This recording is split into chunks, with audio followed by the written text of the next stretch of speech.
like 99, maybe 90% of the time, I'm carrying a weapon with me. Like I'm always carrying concealed, if it's for work or it's for my everyday use. It always happens. Like someone sees my weapon or something like that, they'll ask a question. So long ago I got my concealed weapons license. I don't remember the process. I don't even remember like all the laws. So what happened was I met this pretty cool guy and he's got all the information for everything. So today I'm with Vince Jones from Clark and Harris Defense. Help me out? Defense Training Group. Defense Training Group. He's going to answer a couple questions that everyone might have. Also give you some up-to-date information about the Virginia concealed carry laws, Maryland, and maybe DC. So real quick, where are you from? From New York originally, but live in Springfield, Virginia right now. Been in Virginia since about 2000. So you gun guys, you're kind of like your own little group. It's kind of like the boxing community. Like you guys stick together, you share information, which is a good thing, and you're kind of a tight-knit group to get into. When did you actually start getting into, I guess, the gun world? So I really got involved with guns when I first joined the Marine Corps back in 98. All right, so I'm supposed to say appreciate for your service right now. So again, I appreciate your service. That's when I really first started getting involved with guns. 8 years as a Marine, got out at Quantico, and then I had a lapse where I really didn't play with guns too much. It wasn't a requirement anymore. And then recently, probably about 3 years ago, my intent was only for myself to conceal carry. To get a firearm to be able to, whatever situation may arise, right? In any means, right, situation where I have to protect myself. And in doing that, I realized that I was just leaning on my experience from the Marine Corps, and shooting an M16 over in the sandbox and having to pull your firearm out in the street are not the same. The mindset, the training is different. You know what I mean? So. I was mature enough in my mindset to understand that, you know, a lot of times we want to lean on old stuff and be like, oh, I've been doing that for 20 years, right? I've been doing this. So I started taking some classes. I started learning and realized what I didn't know. And then I started realizing what my peers and friends who carry didn't know, and what people who are interested in carrying didn't know. There's so much behind it. So you're on the gun game heavy. You actually teach classes and do instruction and stuff like that. What type of classes do you teach? So I'm a certified firearms instructor for concealed carry, personal protection in the home, shotgun, and rifle. So Virginia has a concealed weapons or concealed carry, whichever one what it is, and then Maryland has something also. What does Maryland have? So what in Maryland is called wear and carry. Okay. It's called the wear and carry permit. And so here's the primary differences when you're talking about Virginia and DC versus Maryland. Okay. Virginia and DC are shall carry states or shall issue states, meaning that if you have no significant criminal background, no history of violent offenses and whatnot, no drug history, so forth, the state cannot stop you from getting your concealed carry permit. Okay. It's not a judgment call on them. Meaning that, yep, background check's good, we have to, and he submitted the paperwork, we have to give him his concealed carry for DC and Virginia. I didn't know that. Maryland is a may issue state. We will make the determination based on what you're telling us as far as why you want it, whether we'll give it to you or not. So real quick, not to cut you off. So I do the application for Maryland, and then someone then comes and says they're the final say so. Not me being a great citizen in America for all these years. Negative, right? Correct. Another human being has control over me. Absolutely, and it's at their discretion. Second Amendment or not. It's at their discretion. Absolutely. So if your justification does not meet their requirements of the interviewee, the person interviewing you, then you're not going to get your concealed your wear and carry from Maryland. Well, that's big. That's actually we're going to touch bases on that later, maybe in a whole different show. We'll see. So in DC, I know a lot of people aren't familiar with it, so we're not going to go too in depth in the DC rules. Okay. But I need people to also understand DC now in 2020, you are now allowed to carry concealed. For so long, people did not know. People could not carry concealed in DC, and now you are allowed to carry concealed in DC. But I do need people to understand. Do your research. Get your education about it, because the police officers that are also pulling you over and doing something like that might not be up to date with the laws also. So have something that you're able to articulate the rules. I don't know them. I don't know if are you familiar? I'm very familiar with them. So DC concealed carry, two big things when it comes to DC concealed carry. One, you have to take a 16-hour course, pass a test, a written test, and pass a range test at a certain percentage, at 80%, I believe, or better. And you have to have evidence of that, and it has to be from somebody that DC Metro Police have certified as an instructor to teach that. Right, I did know. The other thing behind it is there are a lot of boxes that you have to check when you're concealed carrying in DC. You can't be within 50 feet of a federal building. You can't be within federal buildings all over. Exactly. Okay, right. Believe 100 feet from a school. If you're aware of a presidential procession coming, you can't be within 1,000 feet of that. You can go into a restaurant that serves alcohol, but you can't go into a bar that serves food. There are certain designators on the buildings that will tell you the classification of the type of service it is. And based off of that, you will know whether you can carry your firearm in there or not. Oddly enough, you can carry inside of a federally insured bank in DC. So there are a lot of laws and a lot of rules, and that's a big part of what I do is the education piece. I tell you what, I tell you what, I'm gonna get you. We're gonna do a whole. It's hard to get you, man. YouTube, so that important, but we're gonna do a whole other thing on that. So right now we're gonna go from Virginia because for things like reciprocity and things like that, a couple things I don't understand that a couple people don't. So run me through not quickly, but run me through the process of getting a concealed weapons license or permit in Virginia. What do you do? Well, you teach the course, so they can come to you. They can come to me. So I'm about to do a shameless plug. So somewhere you'll see the whatchamacallit. Go ahead. So here's the thing with Virginia. Virginia's requirements are very, very loose. There are online resources where you can go and watch a 10-minute video and get a certificate printed out and take that to go get your concealed carry to whatever county you live in. So you have to show that you've taken a handgun safety course by an instructor that has a certification that's nationally recognized. That could be the NRA, that could be the National Concealed Carry Association. There are a few of them out there. Those are the two primary ones. Once that person gives you a certificate, you can take that to your courthouse. You pay your $45 fee. They run a background check. They make sure you have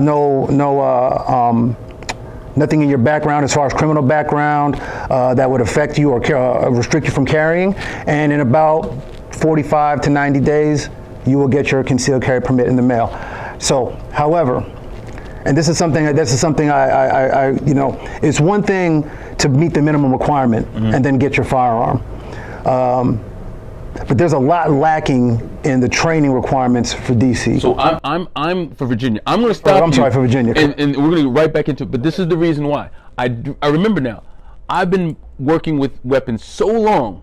I remember to get mine. I remember that I went to like concealed carry online. Not lying to you, and I got mine. Mind you, I was also carrying a weapon for years. So I said, I'm not going to no class that I could probably teach. That's me. I'm telling you right now. He doesn't know it. Now that I remember this, I'm going to make sure today we are going to set up an online course through his website that we're going to do. And I'm not downing anyone else, but I do not suggest, and I think this is where he's going to get to it, just taking an online class and going. I really recommend range time, or unless the video or the online course is thorough, because you're dealing with weapons and you're dealing with something that could take someone's life. So don't just put your own life and your safety in a 10-minute video. But Go back. Yeah, so absolutely, that's exactly where I was going. They don't talk about specifically in detail the laws, right? You don't got to know where you can carry, where you can't carry. You got to know the difference between concealed carry and open carry. You got to know the difference between what kind of firearms you can carry out in public, how you transport from point A to point B. You know, people don't realize something like the post office. That's federal property. You can't carry your firearm on federal property in DC. So if you park your car, you're driving around concealed carry, you park your car in the parking lot, for whatever reason you get stopped, you're breaking a federal law at that point. And so knowledge of the laws is extremely important. That's one. Two, pulling your firearm out and actually using it, if you're in that position. right? There's a lot that comes with being accurate.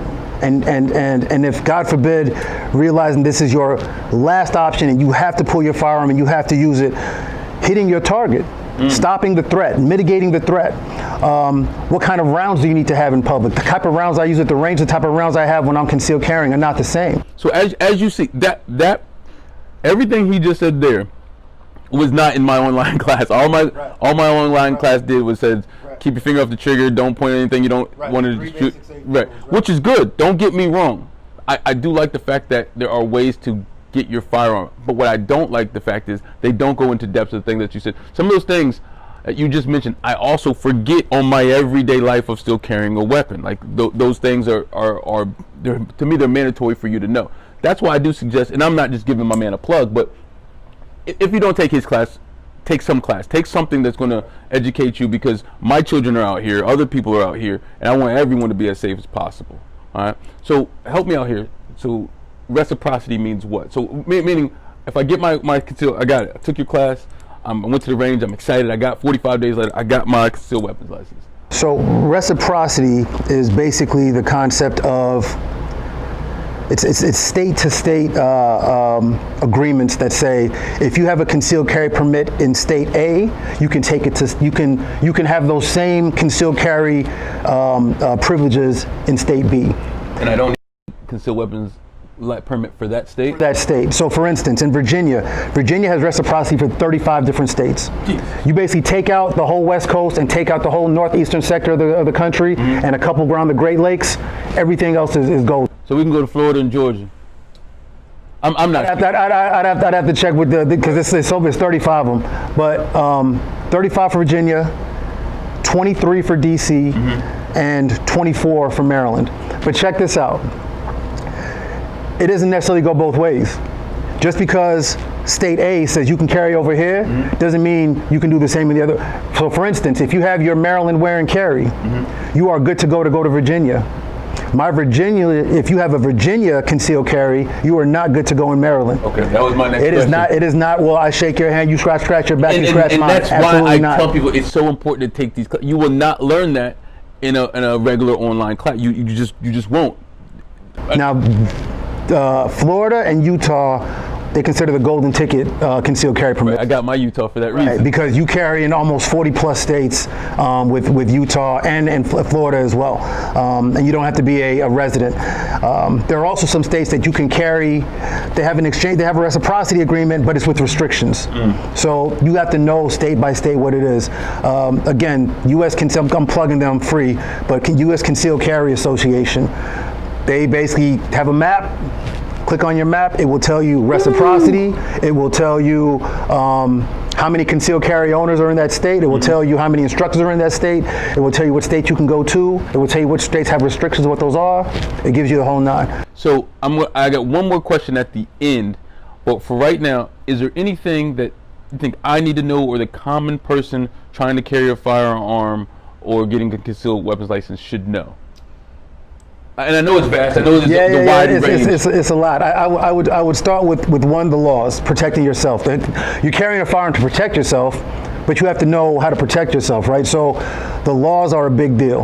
I recommend if you're concealed carrying that you have a physical copy of those laws in your car, in your vehicle, on your person. Oh, wow. What you'll find is that a lot of law enforcement, they're not well versed. They may not know the laws, and they may think they know, and they may state them as fact. And now I don't want my word versus your word. I want the state code that says A, B, C, D that allows me to carry. And so I physically keep those on me in the vehicle. But just knowledge of your state laws is extremely important, because your day can take you anywhere, and you're carrying. And this is such a close area. You dip into DC, Virginia, Maryland, and within 15 minutes, right? So you have to know where you're going and what those laws are. I say that's number one. And then number two is, and I'm such a big advocate, dogged, consistent training. You have to train on a regular basis. This is a perishable skill. You don't know when the time's going to come when you have to pull your firearm. So it's not as though you're at the range and you're like, okay, I know what I'm here for, I know what I'm doing, and your muscles in your mind are all geared for it. It's another thing when you're out at dinner, or you're walking with your family out somewhere, or you're walking anywhere, and all of a sudden a situation pops up. It has to be second nature. It has to be muscle memory. It has to be very quick, and it can't be, okay, you have to kind of have that mindset. And if you don't train on a regular basis, you have so many people that bought firearms when the COVID thing popped off. So many first-time gun owners, and I guarantee you half of them got their firearm, got their rounds, put them away, and it's like, okay, I got a gun now, I'm good. Right. And believe it or not, that's literally really scary to me. It's extremely scary. So what we're gonna do is later, I'm bringing them back. I promise you, probably at least 2 more times. We're going to talk about having your weapon in Virginia concealed in a car, what to do and what not to do when the police pull you over. This is a very heart-wrenching topic to me, because I get pulled over a lot, and I have no tickets to show for it. It's crazy because I don't have any speeding tickets because I don't speed, but I get pulled over a lot. I might get pulled over for a 10 or because I'm in a lowrider, and it always is a crazy experience with me and these weapons. When they ask me, do I have a firearm, it just gets real tense. So again, I'm used to it. The common person isn't used to it, and I don't want what happened to the young man that got shot in front of his family to happen to any human being. Black, white, it's just unacceptable for any human being for that to go through. So my last question, because I'm a parent and you are also a parent of lovely people. The family that you raise are just good, wholesome people, which I respect. And I would love to know, when should I start, or is there an age to start training my daughter? So, I'm a believer that once your child is of an age of being able of cognizance and understanding of the things you're teaching them when it comes to firearms, your basic 3 firearm rules, right? Not pointing a gun in a direction that's you don't intend to shoot. Keep your finger straight off the trigger till you're ready to fire. Keep your firearm unloaded until you're ready to use it. When they can grasp those basic understandings and concepts and really know what they are, I believe at that stage you can really start the process of training them and getting them to the range and having them shoot. My daughter that's home, she's 11, and I believe she's right there at that age where we can start making some things happen as far as getting a lower caliber, less recoil intensive firearm in her hands. She's a smart 11-year-old. So I'm going to say this. I'm going to say this to say his 11 might not be your 11. I've met this young lady. She's in this very astute, smart grasp of the world 11-year-old. Your 11-year-old might not be that. But if you drill these things into them, they might be able to do that. Right. So I will say this. I appreciate you coming out. Where do they reach you and get all this information and take one of these classes? Oh, by the way, the man's classes I haven't seen any picture on Instagram of anyone in his class where they don't look happy and stuff like that. But again, people show happy photos. But how do they get you? For right now, you can find me on Instagram at Clark and Harris, Facebook Clark and Harris. Getting the website built up now, where I'm going to be doing a lot of scheduling and training. But those are the 2 primaries. Phone number 571-277-3541. So one more time. What is it? What's the Instagram? Clark and Harris. Okay.